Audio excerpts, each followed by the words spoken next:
Hello, this is Palagi. Thank you for tuning into my channel, and today we're going to take a look at the Benchmade 555-1, and this is Benchmade's newest take on the Mini Griptilian. Okay. Now, for those of you who aren't familiar with the Mini Griptilian, it is a proven design by Mel Pardue, and has kind of cemented its position as Benchmade's most popular entry-level folding knife. Now, the initial rendition came complete with plastic FRN handles that yielded kind of an insubstantial and hollow-feeling grip. Okay.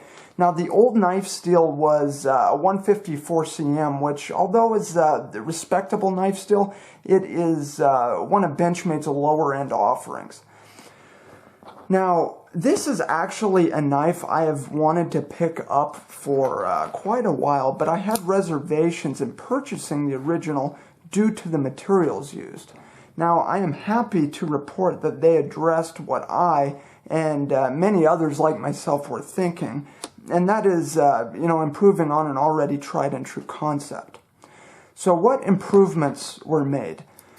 First of all, they exchanged the lower-end plastic for this nice-looking gray G10 that is lined with these awesome-looking electric blue liners, which provide excellent contrast against that gray.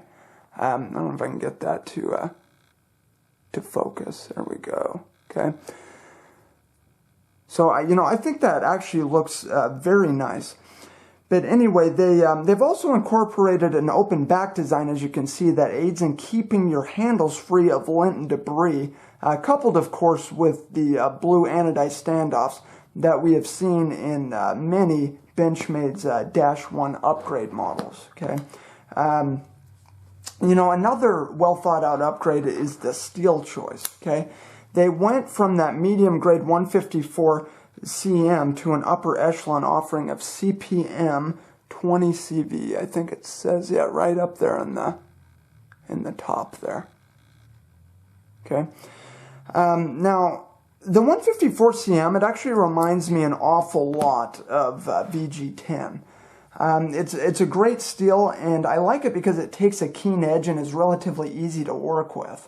However, the CPM 20 CV is a powder metal steel by Crucible, that is very similar to like M390 and CTS 204P.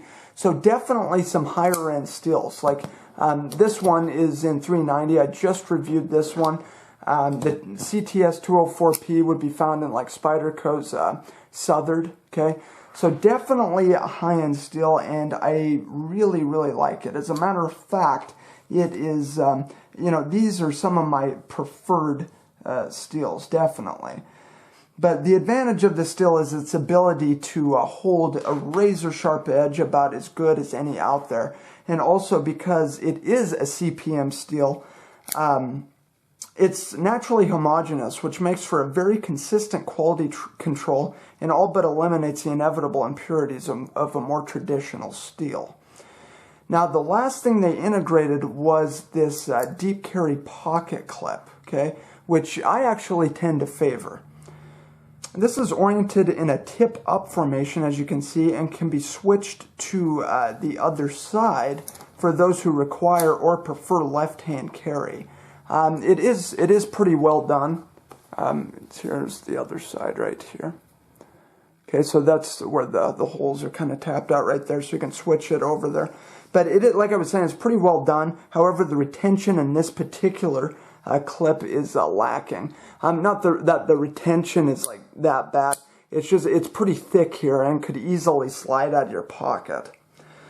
So also it is actually a painted as opposed to parkerized. So accelerated wear and scratching should be expected. As a matter of fact, that's what it's going to look like in pretty much no time flat.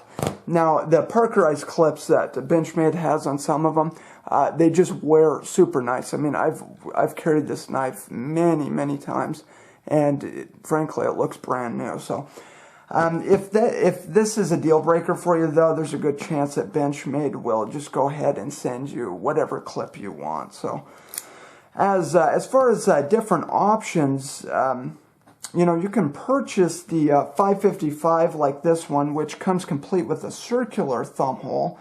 Actually, it used to be oval if memory serves. Anyway, also comes with a hollow ground modified sheep's foot blade, which takes a crazy sharp edge and is just great for slicing. And actually, while we're talking about that, this thing came super sharp out of box. I mean, it is kind of, I mean, the grind is just kind of conducive for that, but incredibly sharp, very, very sharp. So I just wanted to show you how great that edge was.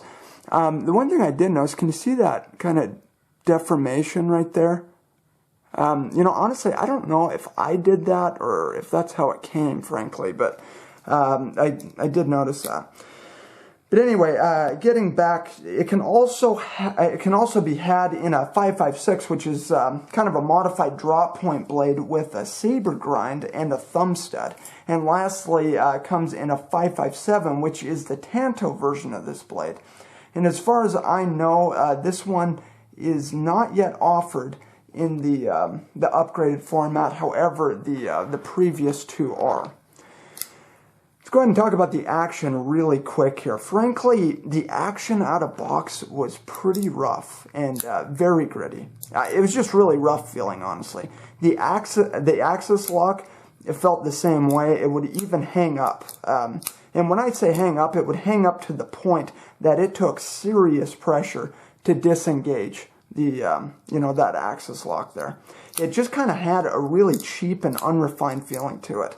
I honestly, I was just a bit disappointed with the feel of it out of box, as I just didn't feel the I don't know, I guess the quality was indicative of what Benchmade, you know, normally puts out. Now, I seriously doubt that this sort of thing is super common. However, it's kind of irritating when you pay this kind of money for a folding knife and you run into problems like these.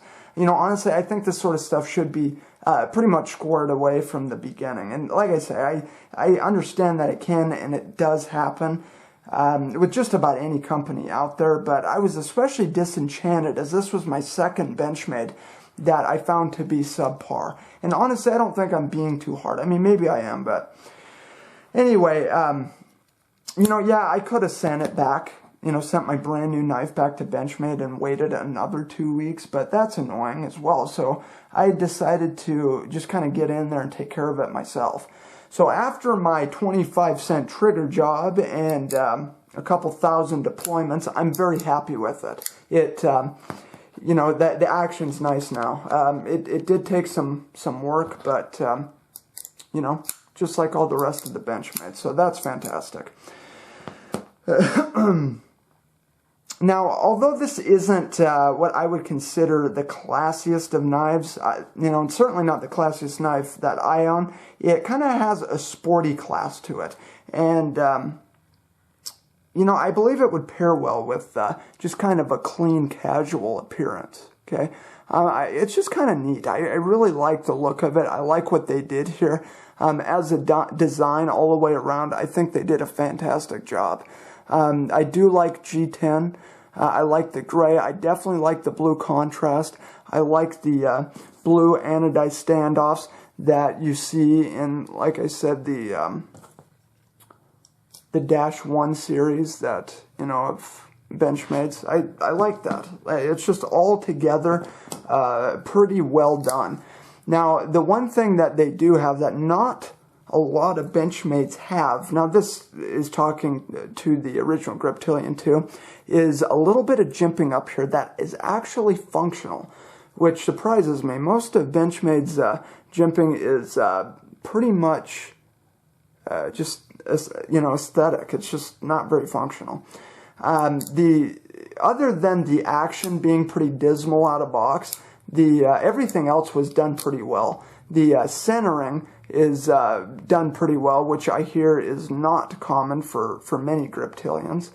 You know, that's pretty much it. I just really wanted to show you guys, you know, this knife. I think it's fantastic.